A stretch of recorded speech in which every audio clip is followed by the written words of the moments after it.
and onto those boards. The vote go through. Just in time, the big man's here. I would say he's one of the short kings, but he's not one of us. Right. He's not one of us. Can I just make an announcement? I want to tell the House about the success last night of the House of Commons teams in the tug of war. No one cares, bro. We beat the House of Lords 4-0. Of course you beat the House of Lords. Have you seen the state of them? They're old as hell. How are they going to beat you in a tug of war? So let us now start with questions to Deputy Prime Minister David Johnson. Question number 1, Mr. Speaker. Prime Minister. Thank you, Mr. Speaker. I have been asked to reply. My right honourable friend, the Prime Minister, is in Washington at the invitation of President Biden. They will be discussing cooperation on a range of issues, including AI and global trade. And what does Biden and what's his name, Sunak, know about AI? What do they actually know about AI? Honestly, like they get these people in, right, who have no idea, like these boomers and stuff, who have no idea about like AI and stuff like that. of course, continuing our leadership in galvanising international support for the people of Ukraine. Mr. Speaker, this week is Carers Week. I know that colleagues across the House will wish to join me in paying tribute to the huge contribution unpaid carers make to our society. Maybe you should pay them then, douchebag. Maybe you should pay them. Because they are doing society a massive favour by looking after people that are vulnerable in society. So maybe they should be paid for looking after people. I'm already tilted, guys. We're 2 minutes into this, and I'm on tilt. This is not a good start. Mr. Speaker, this morning I had meetings with ministerial colleagues and others. In addition to my duties in this House, I shall have further such meetings later today. David Johnson. I didn't see anything about flying back from flying back from Dover. Thank you, Mr. Speaker. At the election, the Labour Party committed to abolishing SATs, academy schools and Ofsted, 3 policies given to them by an education union that also opposed this government's use of phonics. And yet, thanks to this government's use and focus on phonics, English primary school children have just been... The hell is phonics? Does anyone know what phonics is? ...ranked the best readers in Europe. So does my right honourable friend agree with me? This is another example of why on this side of the House we have policy to meet the needs of children rather than meet the demands of trade unions. Phonics, anyone? Deputy Prime Minister. It won't surprise my honourable friend to hear that I absolutely agree with him. Driving up literacy rates is central to our plan to grow the economy. So I'm delighted... The way reading is... Okay. I've never seen a dude whose voice is shrill, and I think Dowden's voice is quite shrill. I don't want to be mean, but... Do you guys think his voice is quite shrill? ...at those latest figures showing that children in England are the best readers in the Western world. And why is that, Mr. Speaker? Because since 2010, we've raised the number of schools rated good or outstanding by nearly 30%. And the verdict is clear. Can we kill off these polka dot ties? They look ugly. Get a plain one, like plain old Jeremy here. Only the Conservatives the can be fashion police are out in trusted force. with our children's future. With my blue t-shirt and blue Deputy Leader trackies. of the Opposition, Angela Rayner. Well, let's see what Angela Rayner's got this time. Thank you, Mr. Speaker. Speaking of the last election, the Tory manifesto promised to end the abuse of the judicial Never review. seen a green leopard How's dress. it going? And the use of judicial review. That's a good question. It's a good start. Green leopard. Well, I welcome the much shorter question from the Right Honourable Lady today. Probably because Starmer drones on forever. Let me just remind the Right Honourable Lady of a few facts about the COVID inquiry. We set up the COVID inquiry. We have provided it with more than 55,000 documents so far. We have given it... They want them all, lad. They want them all. They want all the documents. They want all the messages. They want everything. Give them everything. Because that's the only way we're going to figure out what the hell was going on over there. Stop giving them the stuff that makes you look less bad or better. Give them all the documents. They'll figure out what's relevant. Come on, big man. All the financial resources it needs so that we can learn the lessons from the pandemic. But, Mr. Speaker, in Wales, they also had a pandemic. And what have the Labour-run Wales authorities done there?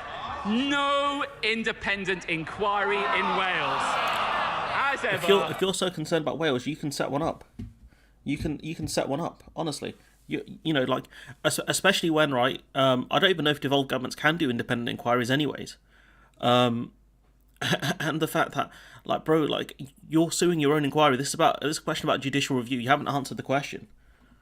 One rule for Labour and another for everyone else. Bro is waffling. Mr. Speaker, he acts like it pretends that it's complicated, but it's simple. They set up the inquiry to get to the truth, then blocked that inquiry from getting the information that it asked for, Facts. and now they're taking it to court. I know he considers himself a man of the people, so using his vast knowledge of working class Britain, does he think working people will thank him for spending hundreds of thousands of pounds of their money on loophole lawyers just so that the government can obstruct the COVID inquiry? It's a good question. It's a good second question. Well, we will provide the inquiry with each and every document related to COVID, including all internal discussions in any form as requested, while crucially protecting what is wholly and unambiguously irrelevant. Because essentially, the Right Honourable Lady is calling for years' worth of documents and messages between named individuals to be in scope. And that, Mr. Speaker, you can redact the names. You can redact the names. If it's like a civil servant or someone like that, you can redact the names. And if the COVID inquiry thinks it's detrimental to their investigation, they can try and ask you for them. But you can send the messages, redact the names they're being sent to. Honestly, it's not hard, bro. Especially with the Matt Hancock leaks that Isabel Oakeshott did. You know, we know what was going on there. It was some real dodgy and scummy stuff. So, you know, honestly, just redact the names if you think it's that problematic. It's the messages that are important. It's not their call to decide what's relevant or not. Speaker, could cover anything from civil servants' medical conditions to intimate details about their families. But I really will Then redact it. Redact it. Say to the Right Honourable Lady, I find it extraordinary that she should lecture us on value for money for the taxpayer, when I understand she has now purchased 2 pairs of noise-cancelling headphones on expenses. She bought Apple AirPods. You know, I kind of find it weird that you would claim it on taxpayers thingy, but you know, given the fact that you guys spent 37 billion on test and trace, you know, I don't know how many pairs of Apple AirPods and Raina would have to buy in order to spend 37 billion on Apple AirPods. But yeah, we move. No, I will be fair to the Right Honourable Lady. He's not answered the question. If I had to attend shadow cabinet meetings, I think I'd want to tune them out too. Bro, if I had to listen to your voice out, I'd tune your voice out, definitely. I'd go on with the big ass headphones. God damn. Can I just say God that damn. Deputy Prime Minister was very good saying he was welcoming short questions. I'd also welcome shorter answers. Angela Rayner. Mr. Speaker, all we're asking for is what the COVID inquiry has asked for. And across the world, COVID inquiries are well underway. While his government hides information and shells out public money on legal bills for the Oxbridge one, the former Prime Minister is now demanding another $1 million to pay for his new lawyers. Now, I know the honourable gentleman and his former boss has fallen out, and maybe he wants to patch things up, but can he seriously say this is a good use of taxpayers' money? Deputy Prime Minister. If we want to talk about relationships between different people, I don't think we need to search her WhatsApp messages to know that there's no communication between her and the leader of her party. It's a bit creepy. That's a bit creepy. Talking about looking through someone's like personal WhatsApp messages there. Like, I don't know why bro is obsessed with her kind of like work kind of thing with Sadaba. I just don't get it. You know, if you look at your WhatsApp messages, Sunak, probably those boring things in the world. Honestly, I don't. And I will happily stand up for our record on COVID, because when we had the highest deaths per capita, I think, in the developed world. Are you sure that's a record you want to stand proud of? Especially the stuff you guys did to the older people in care homes, that so-called protective ring. I don't think that's a record to be proud of, big man. I'll be honest. And her party were carping from the sidelines, calling for longer lockdowns. No. They called for earlier lockdowns so they would be shorter. Like this revisionism. This revisionism needs to stop.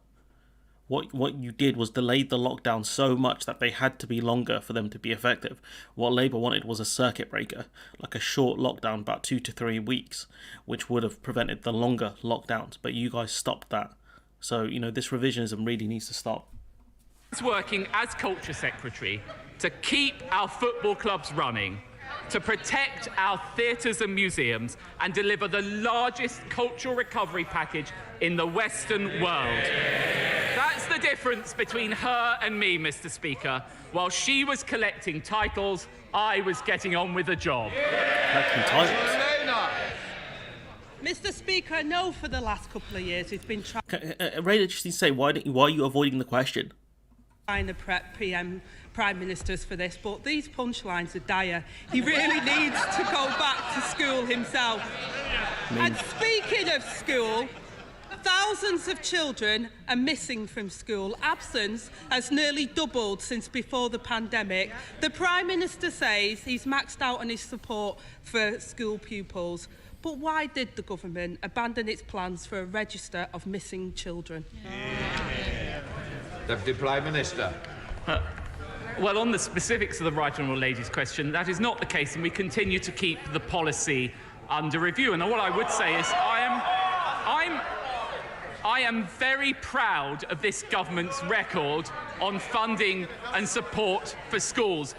£4 billion more this year, £4 billion next year, and the result of all of that investment is we have the highest standards of reading in the entire Western world. What a contrast from when the party opposite were in power.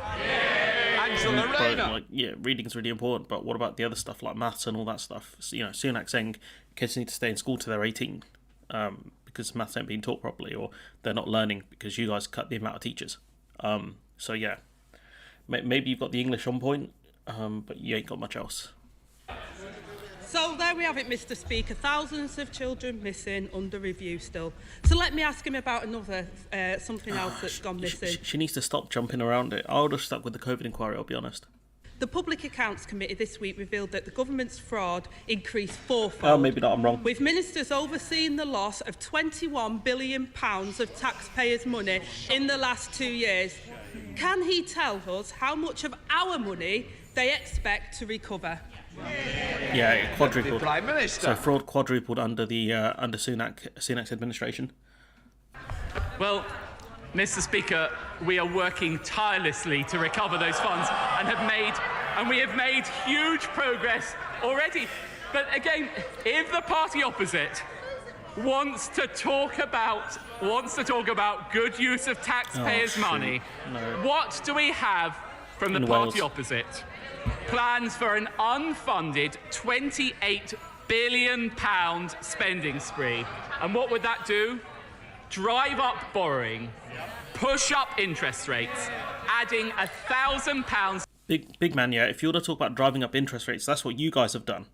We got the highest. I think we've got the highest inflation in Europe, right? You want to talk about unfunded borrowing? You spent £37 billion on test and trace. At least this money Labour promising should go somewhere decent when it comes to doing more offshore and onshore wind and things like that, renewable energy. What are you guys doing? Absolutely nothing. To everyone's mortgage. Yeah, I saw that today. That a level up grant being awarded to a Russian Tory donor. Mr. Speaker, I know they're out of touch, but even she must realise that Britain cannot afford Labour. Well, Britain cannot afford you. Mr. Speaker, Britain can't afford any more of the Conservatives. And he seems to have lost count. The answer is a quarter. only a quarter of the billions of pounds of taxpayers' money lost to fraud is Hungary has the expected highest inflation. You sure about to that? be clawed back. If this government can't get the public money back, they can't be trusted with anything else. It's become a pattern of behaviour from the Conservatives. An inquiry... Our UK's inflation's it's done weird, so they don't take into account things like rent, mortgages, and energy. Missing the evidence, schools missing their pupils, taxpayers missing their money, and ministers missing in action. Oh, you're right. And all the while, Hungary's inflation rate is much higher, actually. It's at 24%. It's coming down, but it's at 24%. working people pay the price for their mistakes. This week, the Public Accounts Committee also warned that this epic fraud and waste could happen all over again due to the ministers living in denial of the facts. If his government can't admit the truth, then how on earth can they learn the lessons? Deputy Prime Minister. Well, I would say to the right honourable lady, we're actually putting more resources in throughout this year to tackle fraud and error, and we continue to make real progress with it. But again, it's quite extraordinary from the party opposite. While we are working to drive down inflation and energy bills, you'd bet you do nothing on inflation and energy bills. Let's be honest. What's the right honourable lady doing? Receiving £10,000 from Just Stop Oil backers. Oh yes, adopting their policies, backing protesters, blocking new production, and forcing us to import more foreign oil and gas. Do you know what? For once, Mr. Speaker, I find myself in agreement with the GMB union. What did they say? It's naive, lacks intellectual rigour, and could decimate communities, just like Labour. Speaking of Tory donors, this is the one I was going to bring up. £150,000 are levelling up going to awarded to Tory donors Amusement Creation Centre. Seems a bit suspicious, doesn't it?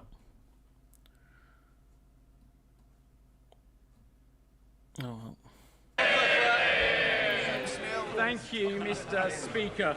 The latest route update for East West Rail has recently been published, and unfortunately, the link to Aylesbury is still just a dotted line on the map. Yep. Now, I've raised the need for this vital link on several occasions in the House because it'll cut congestion on our roads, it'll stimulate the economy, and it will reduce air pollution. Each time I've been asked to work with stakeholders to reduce the cost. I'm really pleased to say we've managed to do that. There is now a much cheaper proposal on the table.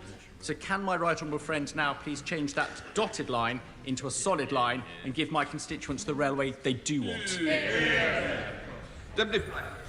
I know my honourable friend is an absolutely tireless campaigner for this project, and I can assure him that the Department for Transport is working with Network Office. He said he would put Spur, and I know that he will continue to make that case very, very vigorously.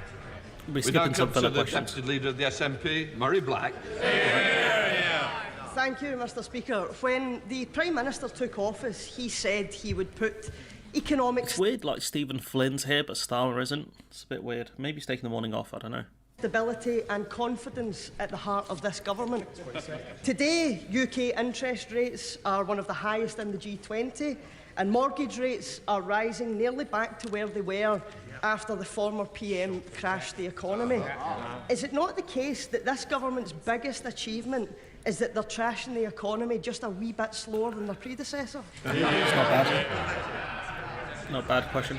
Well, I don't know whether the honourable lady had been following the news today, but actually, again, the OECD upgraded our growth forecasts. And really... The OECD also said that we've got the highest inflation in the developed world, so...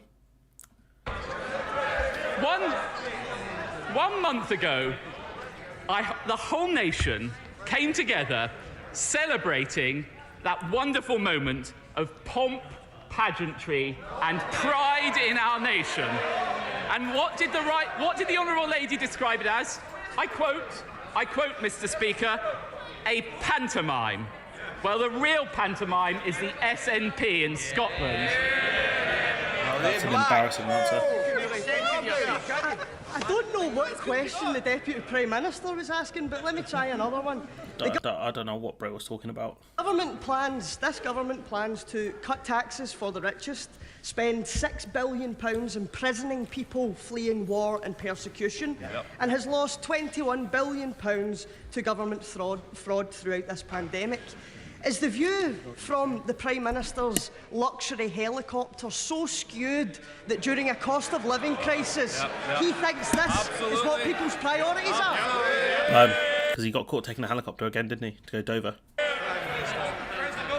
I'm going to take no lectures on profligacy from the SNP. And actually, what is it that this government has done? We have provided record increases to the personal allowance, meaning that a person working full-time on the minimum wage has seen a £1,000 reduction in their tax. Okay, and I'm guessing the inflation, the energy bills, the food inflation, all that kind of stuff, I would assume that £1,000 been eaten really, really quickly. It's probably gone, let's be honest. What means it? All right, let's see what kind of filler questions these brothers Thank you, come up Mr. with. Speaker. Fylde has many vibrant small shops that are the beating heart of the economy. But St Anne's Town Centre has got fantastic potential, but its layout, quite frankly, is becoming tired. Investment is needed to reinvigorate the town centre, better connecting it to the seafront and reinvigorate the town. What steps are my right honourable friend taking to continue this government's Living Up mission to deliver for towns like St Anne's? Deputy Prime Minister. Well, that's precisely why we've created the Levelling Up Fund, and there's £3.6 billion within that in the Towns Fund to be invested in high streets up and down the country, and we will be outlining the third round of submissions to that fund, and I'm quite sure my honourable friend will make a very vigorous case for his constituency for funding during that round. David. Speaker, yesterday I met Karen. Karen is a carer for her husband Alan, who has Parkinson's and Lewy body dementia. Karen told me how hard it is to get people with power just to listen to her. Like so many carers, Karen feels her caring work just isn't valued. At times, she's wanted to give up, but knows she must carry on because of her husband. Mr. Speaker, remarkable carers like Karen save the government more than the entire NHS budget. So will the government finally recognise the value of Britain's family carers and not just pay tribute to them, but give them the financial and practical support they deserve? This is what I'm talking about. Giving them platitudes and all that stuff is whatever. But, the real test is, are you going to give them the financial support they need to carry on? Because I imagine being a family carer would be incredibly difficult, especially if you have to worry about finances. At least the government can take that away from them and make it so they don't have to worry about finances. I'm not familiar with St Anne's. It's a well-off area. The money needs to be spent on other... Yeah, but the thing is, it's a Tory constituency, isn't it? So that's what defines who gets levelling up and who doesn't. Deputy Prime Minister. Well, of course I would like to join the Right Honourable Gentleman in paying tribute to Karen and to hard-working, unpaid carers up and down the country. And I know the Right Honourable Gentleman speaks from personal experience about this as well. We have provided £2.3 billion worth of support for social care, an additional £25 million committed to putting people at the heart of care in the Heart of Care White Paper, and £327 million is also committed to the Better Care Fund. Alberto Costa. That's Thank not going you, anywhere Mr. fast. Speaker. Many of my constituents are deeply concerned about the proposals for the 440-acre Hinckley National Rail Freight Interchange and the impact that this proposed site has on the environment and, for example, on infrastructure like Narborough Railway Station. Now, I know the Deputy Prime Minister cannot talk about an individual planning application that is for central government to make, but can he give an assurance to my South Leicestershire constituents, to Blaby District Council like Councillor Ben Taylor, Councillor Maggie Wright, Terry Richardson, Mike Shirley and others, that the voice of my constituents will be heard in this planning application? Prime Minister. Yeah, they'll listen to the voice and be like, yeah, we don't care. Well, I know from the vigorous campaigning of the honourable gentleman that his constituents' voice has been and will be heard. As he knows, I can't comment on individual cases. What I can say, Mr. Speaker, is I have experience of this in my own constituency as well, and I know what a blight can be provided by those rail freight projects. So I do have every sympathy. Jeremy Hunt's got like quite an aggressive widow's peak. Oh, I didn't notice that until now. For the case that he is making. Morning, Cameron. Thank you, Mr. Speaker. Deputy Prime Minister, this week we heard plans for 2 universal basic income pilots in England. There have been similar schemes planned for Scotland, Wales and Northern Ireland. Nice. With the progress of the gig economy and the acceleration of artificial intelligence, it's clear that the working environment will need drastically overhauled. Will this government waken up to the reality of the situation and instruct both the DWP and HMRC to engage with these pilots so we can constructively assess the pros and cons and work to safeguard a less precarious future for the next generation? Deputy Prime Minister. Well, Mr. Speaker, the government and I have never been convinced about the case for a universal basic income. We're not alone in that. It's also the position of Paul Johnson at the IFS. I think a much better solution is to create more jobs, which this government has done, and cut tax. It doesn't matter how many jobs you create because we have record vacancies. The people aren't there to fill them. You can create a billion jobs. We don't have the people. Honestly, bruv, like, you're waffling. You're waffling once again. It's nonsense. Taxes on working people, which is what this government has done. That is the route for prosperity for people up and down the country. Foster. Thank you, Mr. Speaker. Revitalising Old Way, regenerating our town centres and helping Torbay's high-tech sector to grow would deliver levelling up for Torbay. What expectations does he have of the new Levelling Up partnership in focusing government effort and resources on doing this? Deputy Prime Minister. Well, as I'm sure my honourable friend knows, Levelling Up partnerships are committed to work hand in hand with 20 places across England in most need of that levelling up. They're backed by Why is a Russian donor getting the money? £400 million worth of investment, and I know that my honourable friend will make the case most robustly for funding for his constituency. From West. Thank you very much, Mr. Speaker. After 13 years, the government has repeatedly broken its promise to repair social care. Post-pandemic, I've been visiting sheltered housing schemes in Hornsey and Wood Green, and time after time, basic service... Yeah, so that's a lot of that, to be honest. Well, actually, it's not as bad as normal. It's not as bad as normal. I think I've only seen one guy do it. Dentistry, podiatry, befriending are all missing. Will the government take urgent action and repair this mess, or will it be down to Labour again to pick up the pieces? Deputy Prime Minister. Well, for the NHS as a whole, this government has provided record additional funding, and indeed, since we came to power in 2010, funding is up £70 billion.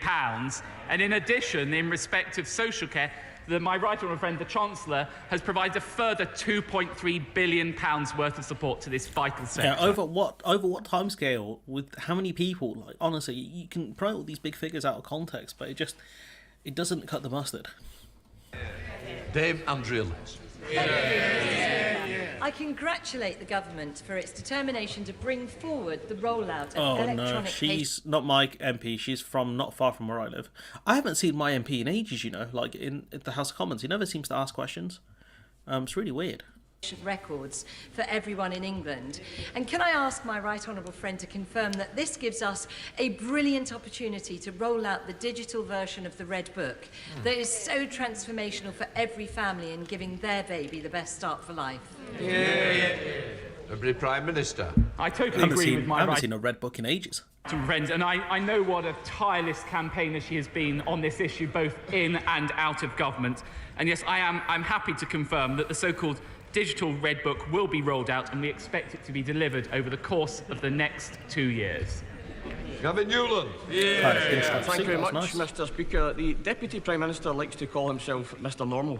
He went to a normal school and he understands normal people. We know that normal people are struggling in this Tory cost of living crisis. People like nurses. Keep my out for mine, but given Sunak isn't here, he's probably hiding in the back.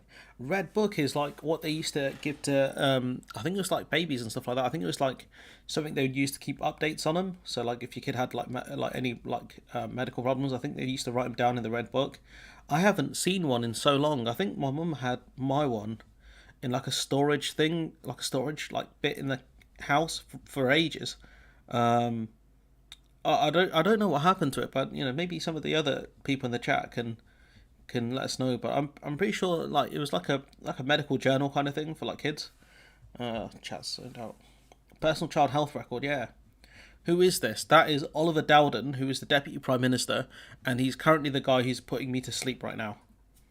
Who he said had unreasonable wage demands. That's a nice time. This is the same person who, on top of his £154,000 salary, charged two businesses over 13 grand for just 20 hours work.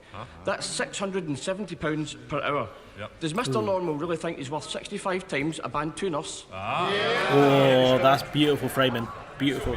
I'm not quite sure what the question was aiming at, but what I can say to the... It's very obvious what the question was aiming at. Very obvious. What I can say to the honourable gentleman is actually this government has provided over £3,000 worth of support. That's one of the things I do appreciate about the SNP. I think because they don't take bribes like Labour do. They can kind of hit on these questions.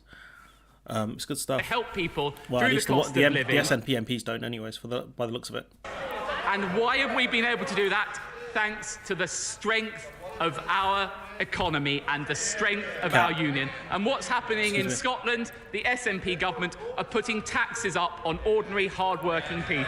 Thank you very much, Mr. Speaker. And we're all concerned about the 81,000 children that are not in the school register and under the term home educated. And no one, not local authorities or schools, can honestly answer the question, how many children are not... What kind of necklace is that? ...in school?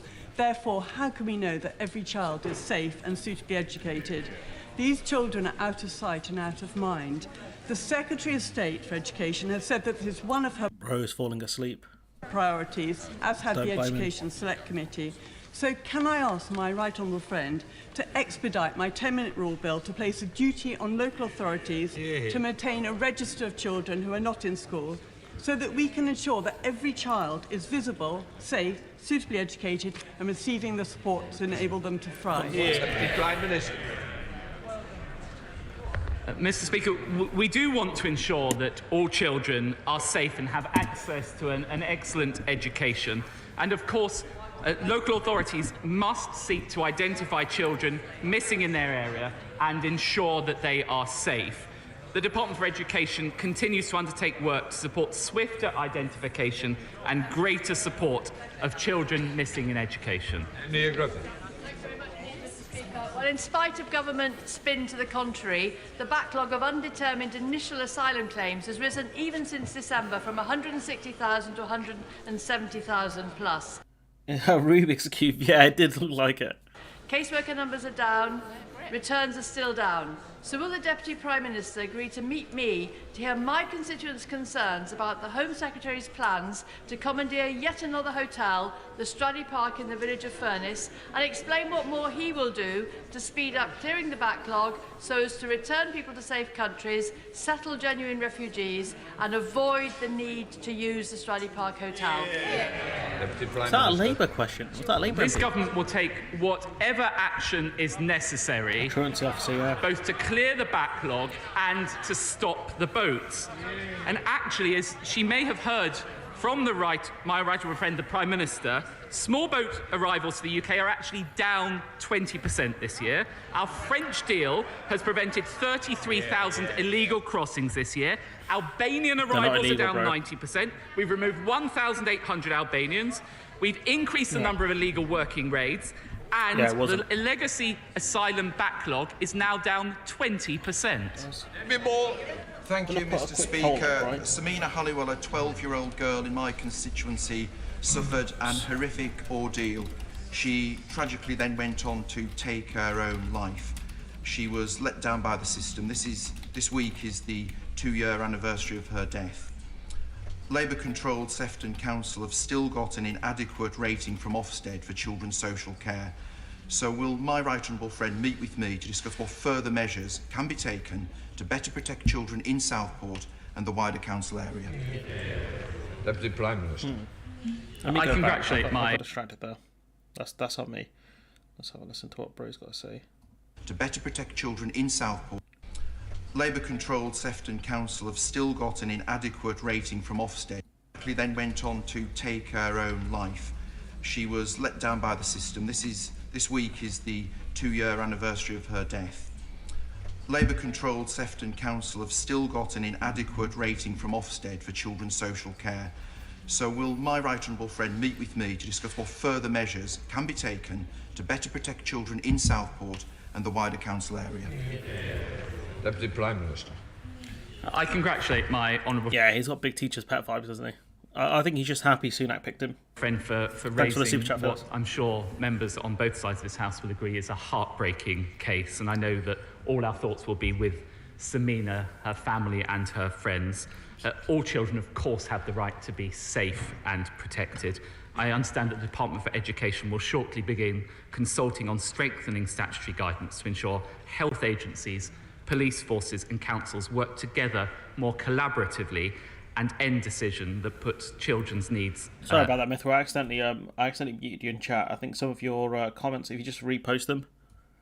that prevent putting children's needs at the heart of their work. Of course, I'm very happy to meet with the honourable gentleman and for the Health Department ministers to meet with him also.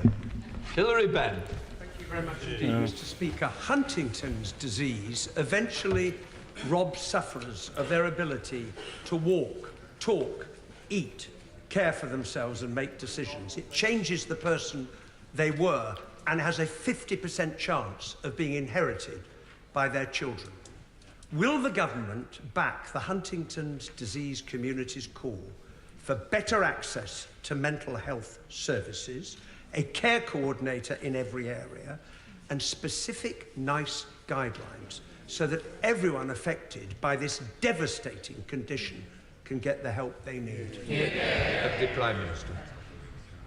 I completely agree with the right honourable gentleman about the devastating impact of this terrible disease. It is the case that we have increased significantly investment in mental health. I, of course, am happy to arrange for Department of Health ministers to meet with him to discuss this further. Simon Baines. Thank you, Mr. Speaker. Wales is the land of song, and there is no better example of this than John's Boys Male Chorus from Rose and Clwyd South, who have performed magnificently in the recent series of Britain's Got Talent, moving Bruno Tonioli and the other judges to tears. Bro, I'll be real, yeah. Do your constituents honestly care about this stuff? Honestly. This is the filler. That is the biggest filler question we've had since that guy was talking about washers for the washing machine. Honestly, that is embarrassing. That is embarrassing. To entertain and engage communities for many years to come. Paula Barker. Thank you, Mr. Speaker. The government's post of anti-corruption champion has been vacant for over a year. Does the Deputy Prime Minister think the vacancy increases or decreases the risk of corruption in government? Deputy Prime Minister. Well, in my department, the Cabinet Office, I'm working very closely with my right honourable friend, the Paymaster General. We are taking extensive steps to make sure we crack down on fraud and waste and make sure that procurement is transparent. And, of course, we will be filling that vacancy very shortly. Gareth Bacon. Thank you, Mr. Speaker. The government do not have any money of their own. Every penny they spend is taxpayers' money, including money spent supporting the economy during the pandemic. So in that light, would my right honourable friend agree with me that it would be disgraceful for a political party to accept huge donations from a company that was simultaneously claiming hundreds of thousands of pounds of public support during furlough? In fairness, the Prime Minister's wife was requesting lots of funds from furlough, so I know what company he's talking about. It's a really slimeball question. Even the Speaker had a laugh at the fraud answer. I, of course, completely agree with my honourable friends, and actually the scheme, the furlough scheme, helped protect around 14.6 million jobs during that terrible COVID crisis. But what do we discover? Labour's taking 1.5 million from Just Stop Oil backers adopting their policy to block new oil and gas. It's job-destroying recklessness, and it's hard-working people, unfortunately, Mr. Speaker, who will be left paying the price. Ashley Dalton. Mr. Speaker, in West Lancashire, my constituents are concerned about their children's education and specifically the ongoing long-term impact of COVID-19 restrictions on their children's educational development. Now, a Public Accounts Committee report out today finds that the Department for Education is failing to take fast and effective recovery action to close the attainment gap in schools. And the department has admitted that it will take a decade, 10 years, just to get the education attainment gap back to pre-pandemic levels. So, when will the government stop blaming everyone else and take responsibility for failing a generation of lost learners? This is what I mean. They can boast about the reading stuff, and that's good. You know, if we've got some of the if we've got kids, the best readers in Europe, but whatever. But honestly, there are a lot of kids that are impacted by the pandemic who did not get the education they deserved, and they need help catching up. I think other European countries are putting the money up in order to help fund education, but the Tories aren't. Shocker. It's pretty distressing. Actually, before COVID struck, the attainment gap between disadvantaged pupils and their peers had narrowed in both primary and secondary schools under this government. Since COVID struck, we've provided almost £5 billion in education. She's reading. It's against the rules. What? What's against the rules? Reading the question off like a tablet or something, or like a paper. Recovery. And I would say to the Honourable Lady, if she's that concerned about children's education, she should be calling on the education unions to call off their damaging strikes. Well, if they don't strike, you're going to see more and more teachers leave the field because you guys refuse to pay them. That's, the amount of illiteracy in this country is painful. Thank you very much indeed, Mr. Speaker. Maltby Town Council and Maltby Main FC, who play at the Miners' Recreation Ground, are fighting to make sure the ground is financially sustainable and can stay open. But CISRO, who run it, has a history of selling off unprofitable areas to developers, will not allow a full bar to be open, which will provide much-needed capital, which has the support of the council residents. Spaces like our recreation grounds are important parts of our mining heritage. So can my right honourable friend step in to help Maltby Main get the bar that it needs and to help secure the financial future of this ground to ensure it does not face the same fate as the Dingleton Miners' Welfare Recreation Ground? Yeah. That was the weirdest cadence I've ever seen for a guy speaking. That was so bizarre. And he spoke real quick, and that's coming from a guy who also speaks real quick. Weird. Prime Minister. Well, very weird. May I offer my strongest support to my honourable friend's campaign? I think he's absolutely right to raise it. I do question the extent of my powers to intervene on a bar closure in his constituency, but I will certainly examine what we could do further. Why are you bringing this to PMQs? Oh, it sounds like it's a planning permission dispute. That's with the local council. God damn. Thank you very much, Mr. Speaker. The East-West Rail announcement proposes a 6-track route which will impact at least 66 properties in Bedford, including the demolition of 37 homes. So will the Deputy Prime Minister tell me why resident concerns have been ignored, and will he give me a commitment today that if the majority of the residents are against the plan in this statutory consultation, his government will not approve the proposal? NIMBYs, that sounds right. Of course we will engage with local communities, but I do find it rather odd that the party opposite have been saying for the past few months about how they want to build more housing, build more infrastructure, and then as soon as there is a proposal to do so, which will enormously enrich that area, it's being opposed. Sounds like Robert Hill. But it Thank sounds you, like Mr. Speaker. Sounds like the government are trying to do maybe a compulsory purchase where they can just buy out these houses. I'm not sure. I'd have to hear more about this one. The Deputy Prime Minister will know that the calling of an early election in Spain has caused some concern about delay to achieving a treaty between the United Kingdom and the European Union in relation to Gibraltar. Will he confirm that it remains the policy of Her Majesty's government to prioritise achieving such a treaty once the outcome of the election is known, and that the government will do all that is necessary to secure that treaty for the benefit of Gibraltar and its Spanish neighbours, and to give all the necessary support to Gibraltar and its British people for their future security and prosperity. This guy the MP for Gibraltar or something. Well, I can assure my honourable friend that the United Kingdom and His Majesty's government remain steadfast in its support for Gibraltar, and I can assure my honourable friend that we are working side by side with the government of Gibraltar, and we remain committed to concluding that UK-EU treaty as soon as possible. Final question, Fleur Anderson. Thank you, Mr. Speaker. Today, the OECD have said that the UK is on course to have the higher rate of inflation than almost all of the other G20 countries. It's families in Putney and up and down the country who will be suffering. I have no clue. I'll be honest. I have absolutely no idea what bro is talking about.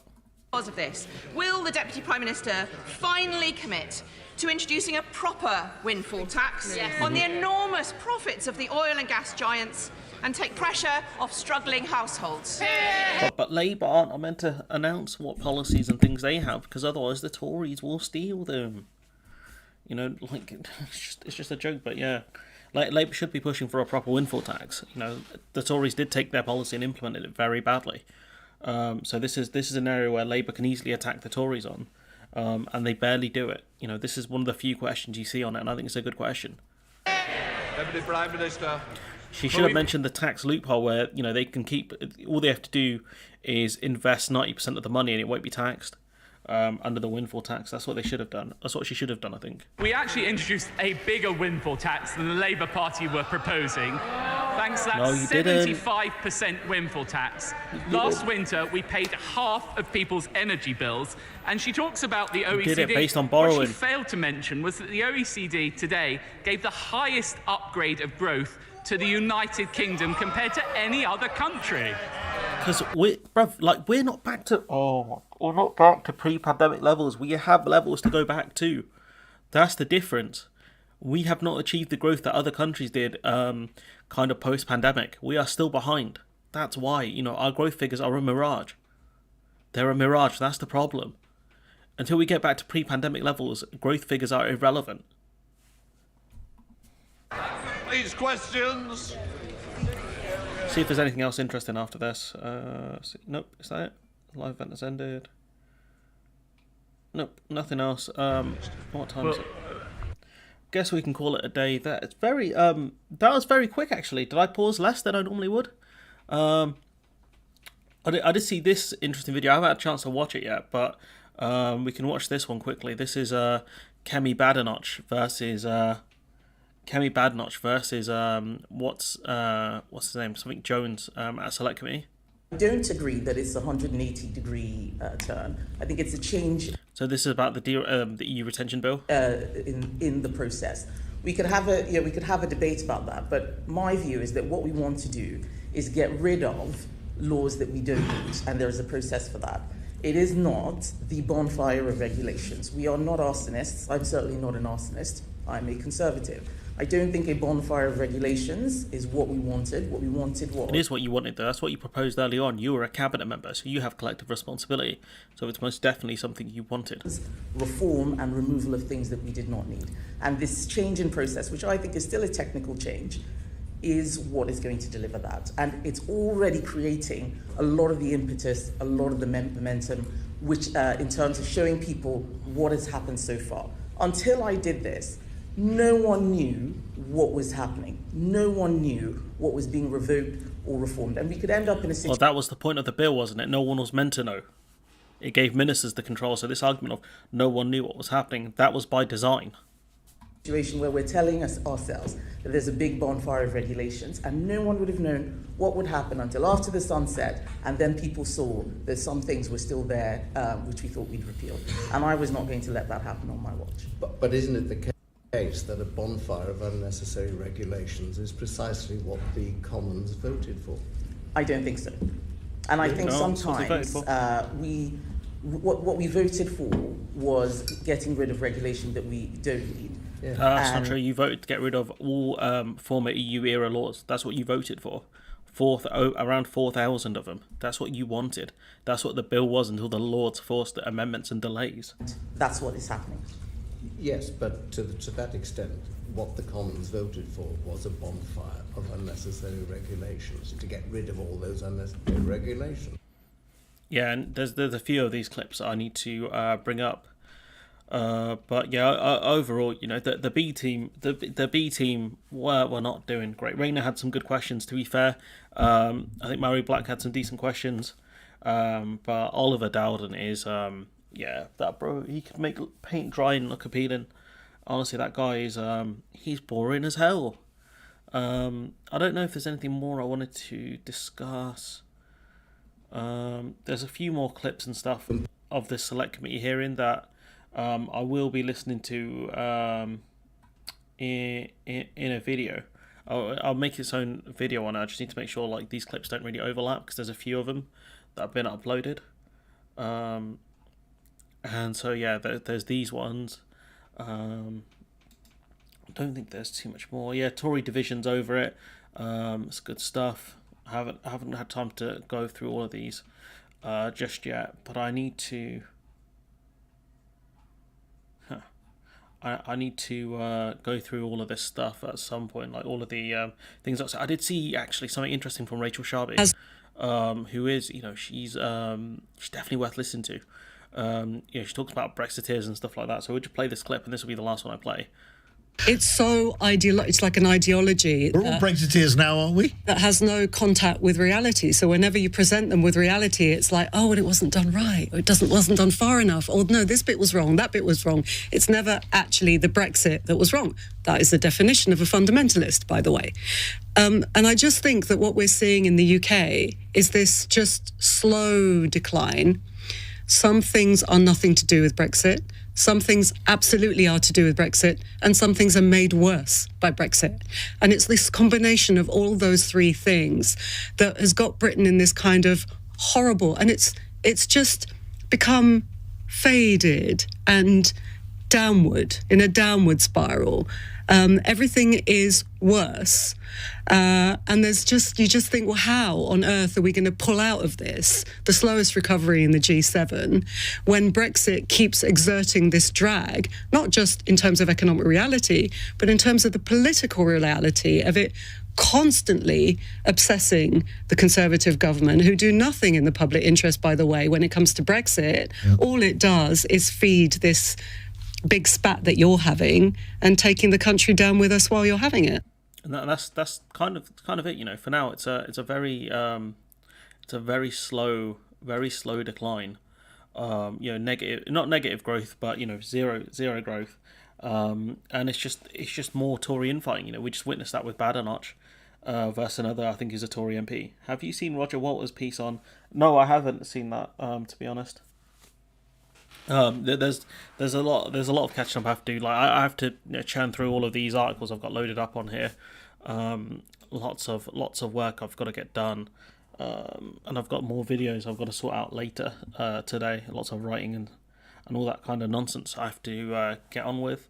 If any of you guys know anything about microphones, oh wait, this is the Pizza Peel tab. I was looking at getting a Pizza Peel. Bear with me 1 second. I was looking at getting this microphone. Right, I need to know what people think. This is the one I was looking at getting. I've looked at reviews for it. It seems pretty good, but this is the one I was looking at getting. Hopefully it's good. Dynamic microphone, comes with some like standard attachments and stuff. It's kind of plaguing my mind for a while, getting one of these. But yeah, lots of decisions and stuff I've got to make over the next week. I've got an announcement on Saturday that I'm going to make, so keep an eye out for that on the live stream. So that should be good. Some weird noises going on outside. Don't know what the hell's going on out there. But yeah, I haven't got much more to say apart from let me know what you think in the comments below. If you watch this back, shouts out to you. Finishing a bit early than normal, probably because I had less input because of Oliver Dreary is boring as hell. But yeah, let me know what you think in the comments below. Like, comment, share, subscribe, and I'll catch you on Saturday. And if you have any questions for me, what you can do is go to the community section of my channel. Some of you guys are more familiar with it now. go to the community section of my channel. Go to the live chat post, and you can post any questions that you have here for Saturday's live stream. Unfortunately, it doesn't let me share it, which is really annoying. Like, YouTube need to fix this so I can share the community posts. So we've got some questions already from some people. Like Ellie's posted one, Fact Not Fiction's posted one, Sabine's posted one. So yeah, post whatever questions you have here if you want me to answer it during the live chat, the live stream on Saturday, and I will get to it. Hopefully we'll get into a position where we get more and more questions, and so it's just a more diverse set of topics, because you've got one on the PEM, I believe it's called, about rules of origins. You've got one on the financial sector. You've got 2 questions. What was Sabine's questions on? About import checks. Second is, with the fate of the Tories and the almost daily scandals, is Sunak going to be even more weakened? So, if you've got any questions, post it. Go to the community section of my channel, post it there, and I'll get to your question in due time. But yeah, that's it from me for this week. The B team were not shining at all, and I'll catch you lot on Saturday, 6 p.m. BST. Mark it in your calendar. Be there or be square, and I'll catch you guys next week or Saturday. Bye bye.